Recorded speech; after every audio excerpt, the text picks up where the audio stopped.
Coloma, diputado de la bancada de la UDI. ¿Qué tal, diputado? Bienvenido a esta edición de Llegó la Hora. Hola, ¿cómo estás? Un saludo para ti, para toda la gente que alcancé a escuchar que va a estar de cumpleaños por ahí.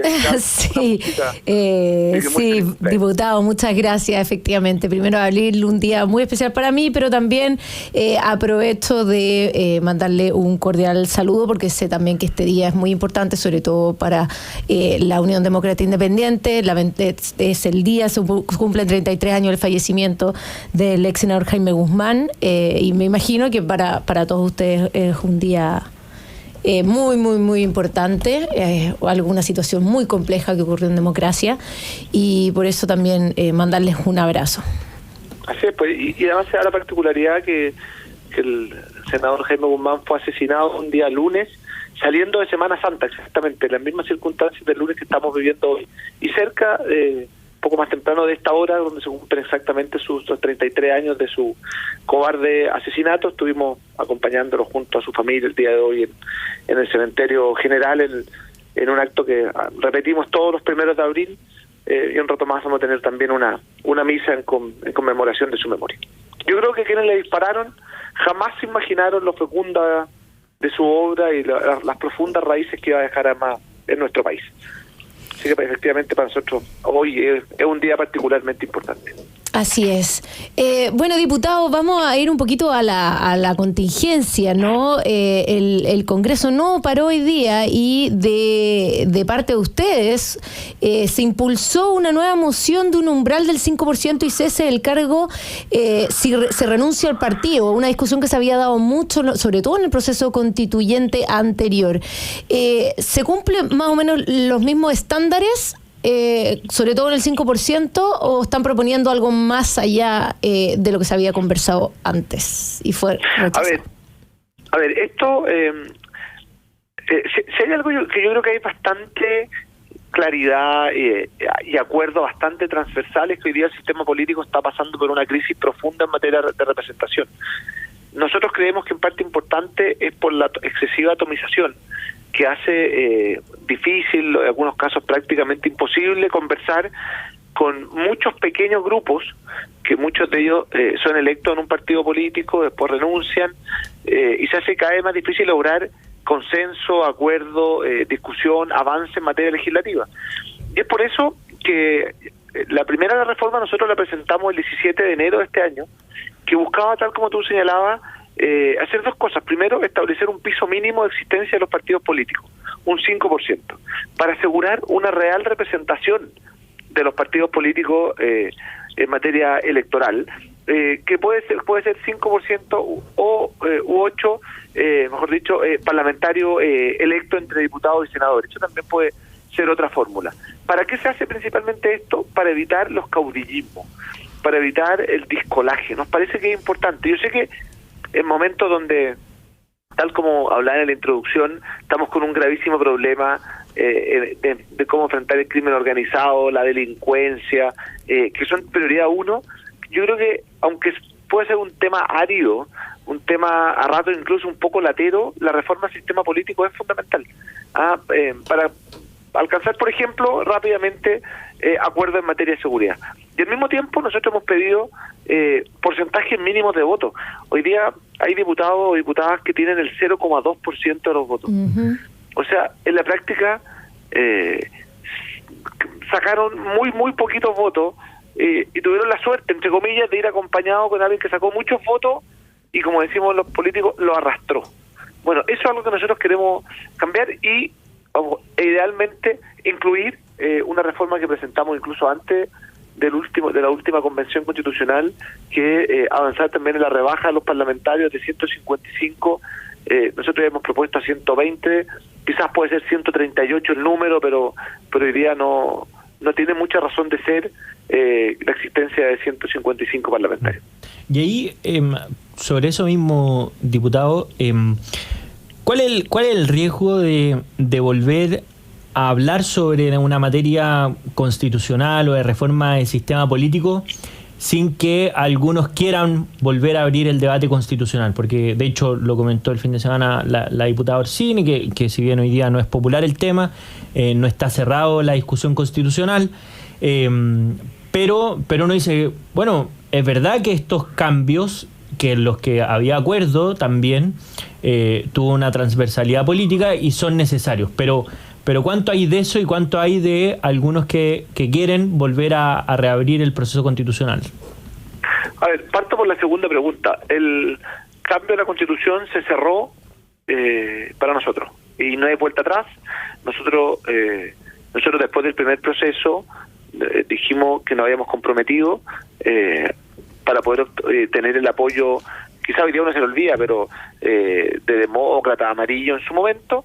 Rechazada la segunda propuesta, se acabó el proceso, no hay vuelta atrás, no están los votos, por lo tanto ni en los sueños de la diputada Orsini se va a poder volver a reabrir un proceso de cambio de la Constitución que terminó. Y aquí, punto final, quiero ser absolutamente claro. Muy distinto es a una propuesta que tuvo el acuerdo unánime de los expertos en su momento, donde hay conciencia bastante transversal de los problemas que tiene hoy día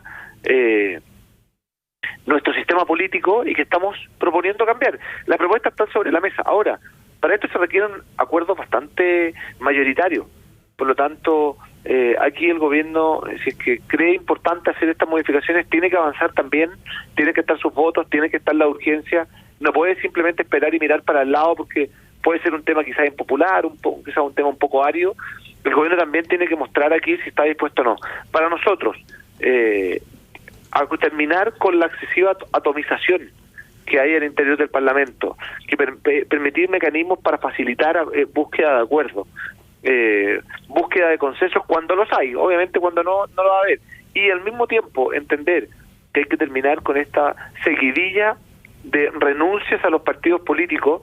Nos parece importante porque muchas veces esas personas son las que terminan negociando cada uno por intereses particulares, y eso a nosotros nos parece complejo, y por eso que creemos que, tal como lo señalaron los expertos en su momento, propuesta, repito, que fue aprobada por unanimidad de los expertos, poder avanzar también en cambios acotados pero rápidos en materia de sistema político. No creo que tenga que ser una discusión que se eternice, ni una discusión que sea demasiado extensa. Si hay voluntad, bienvenido, y si no, bueno, el gobierno tendrá que hacerse cargo de no haber sido capaz de avanzar en ningún tipo de modificación del sistema político.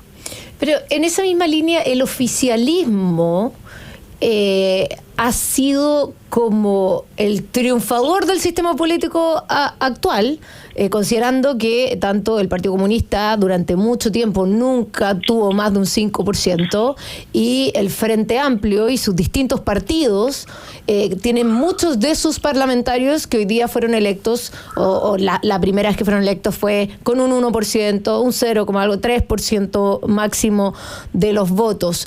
Teniendo esa realidad o esa historia de cómo surgieron la mayoría de sus parlamentarios, sus actores y referentes políticos, ¿qué posibilidades ve usted que se sumen a esta modificación? A ver, yo creo que ellos también, al llegar al gobierno, se han dado cuenta qué significa gobernar. Que gobernar no es simplemente tener buenas intenciones, en mi caso erradas las de ellos, pero buenas intenciones, y decir hay que hacer esto. Ellos tienen que gestionar, hay que sacar leyes adelante, hay que meterle gestión, y también se dan cuenta que uno no puede estar en el 1-1. Creo que además para este gobierno ha sido particularmente complejo, al carecer de la necesaria experiencia, además, para poder hacerlo. Están con una agenda legislativa completamente paralizada, que si no es por el fast track legislativo que se implementó desde el Congreso, las repercusiones legislativas serían cero. Entonces ellos también están ante una disyuntiva. Es verdad que muchos de los parlamentarios de ellos obtuvieron cifras muy bajas cuando estaban partiendo, pero también se dan cuenta que se necesita poder avanzar. Yo espero que aquí prime un poco el entender la política en grande. No sé que en eso hay mucha desconfianza, pero yo espero que si están los acuerdos se pueda avanzar en una tramitación rápida, con debate, con discusión, pero rápida, y que avancemos en aquello donde estamos de acuerdo. Y creo, y volviendo a la premisa original, que hay conciencia de la crisis que atraviesa el sistema político en forma transversal, y que tenemos que hacer un esfuerzo por cambiar el rumbo que ha tomado hoy día. Oiga, diputado, y pasando a otro tema que ha estado en la palestra pública también, de un viejo conocido, el exministro Giorgio Jackson, que demandó a 23 diputados de la UDI y les exige indemnización por difamarlo en casos líos de plata a propósito de este robo que hubo en el Ministerio de Desarrollo Social y la declaración pública que hicieron los diputados de la UDI. ¿Qué opinión le merece esta acción judicial a propósito del exministro? A ver, la verdad es que me tiene sin cuidado. Lo que hace el exdiputado y exministro es una acción que no busca el desafuero, que no hay una acción penal. Probablemente cuando uno la lee, porque la leí, lo único que uno ve es un interés por una indemnizatorio, disculpa. La verdad es que me tiene sin cuidado. Y en la misma presentación judicial que él hace una serie de reflexiones que yo me permito también hacer las mías. O sea, ¿quién era el ministro que estaba a cargo de Desarrollo Social al momento de producirse el robo de los computadores? ¿O de qué partido político son, o eran, porque algunos renunciaron a sus partidos, quienes hoy día están siendo investigados, imputados en prisión preventiva, formalizados por el denominado caso de los convenios? ¿O si seguirá pensando que son una generación con valores morales superiores al resto?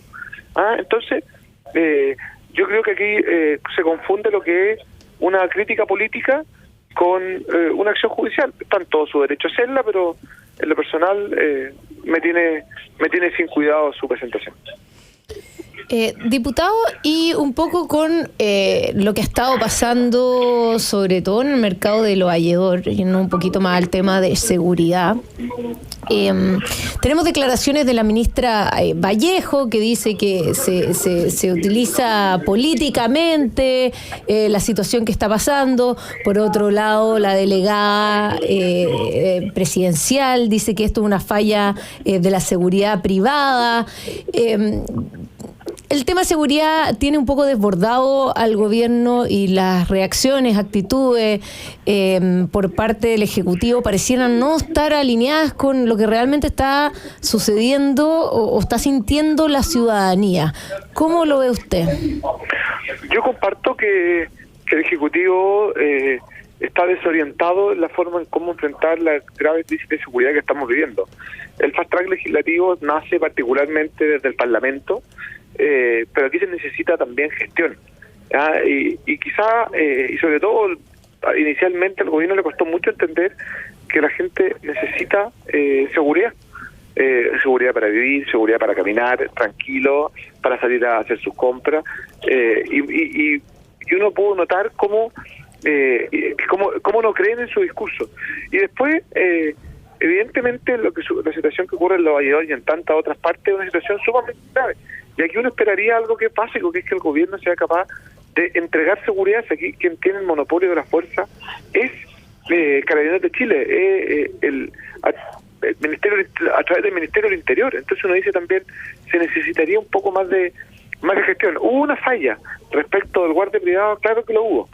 Si eso es innegable. Pero aquí, quien pretenda decir que lo que ocurre en Los Valledores es un problema de la seguridad privada, se equivoca medio a medio. Aquí lo que es un problema de seguridad que lleva a tomar una medida bien desesperada, que es pedir carné, que es poner detector de metal, cuestión que comparto. Y aquí quiero ser bien claro. Lo que están haciendo simplemente es algo que debiese hacerse en por ejemplo, en toda repartición pública, que solamente puedan ingresar aquellas personas que entraron en forma legal al país, que están con sus papeles al día. Me parecería que es lo mínimo para poder estar en Chile y no esta cosa media cambiante donde se pretende poner en duda que uno pueda pedir el carnet de identidad para poder verificar quién es la persona. Me parece que ese es el desde. Quienes critican eso quizás no entienden el grave problema de inseguridad que está viviendo nuestro país. Oiga, diputado, y otro tema en los minutos que nos quedan a propósito del cambio en escenario político, pero ha surgido esta noticia a propósito del interés del CERVEL de plantear la posibilidad de hacer las elecciones que vienen, las elecciones municipales, de consejeros regionales, de gobernador regional y de alcalde, en 2 días sucesivos, lo que obviamente ha despertado algunas críticas. ¿Cuál es su opinión al respecto? Sé que después todos lo van a tener que votar, pero su primera impresión a propósito de esta idea. A ver, la primera impresión es que yo creo que hay que hacer todo el esfuerzo por tener la elección en un día. Siempre lo hemos hecho así. Anteriormente también habían votos obligatorios y se hacían un día.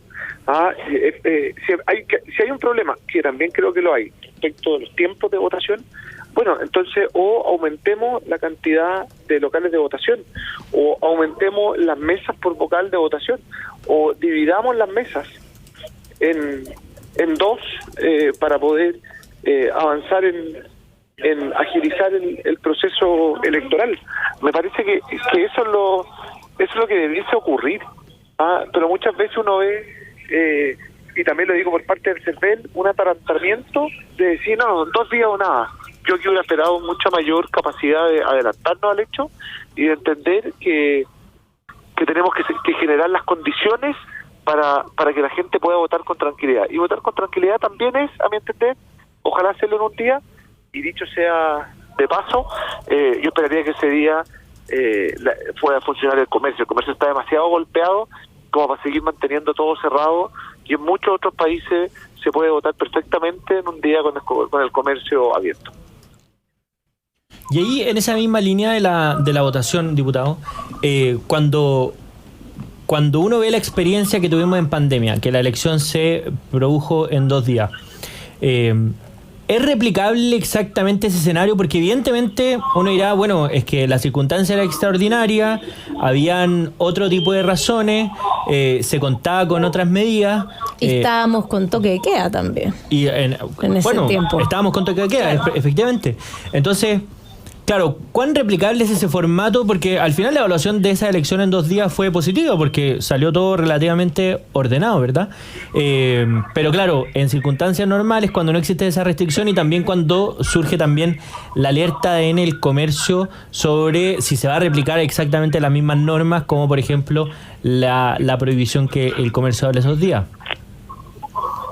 Bueno, precisamente, las condiciones son distintas. Estábamos en un proceso de pandemia con toque de queda. Segundo, yo no entendería que si se quiere avanzar en 2 días, se haga cerrando el comercio, con feriados. Me parecería que tenemos que ser capaces de buscar el mecanismo para que el comercio pueda seguir abierto, porque las condiciones no son las mismas. Y efectivamente en ese momento funcionó sin mayor problema, porque tal como nos recordaban, el toque de queda era distinto, el COVID era distinto, había que mantener además distancia social en esos momentos, con lo cual las filas eran en todas partes muy extensas.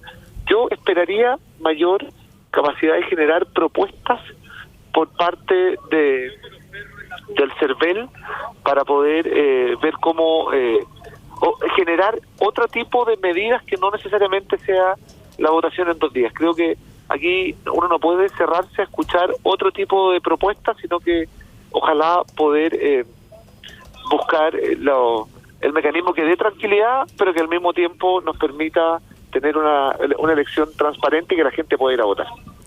Diputado Juan Antonio Coloma, estábamos conversando sobre la actualidad nacional. Diputado, muchísimas gracias por estar con nosotros aquí en Llegó la Hora. Está en su casa y nosotros nos vamos a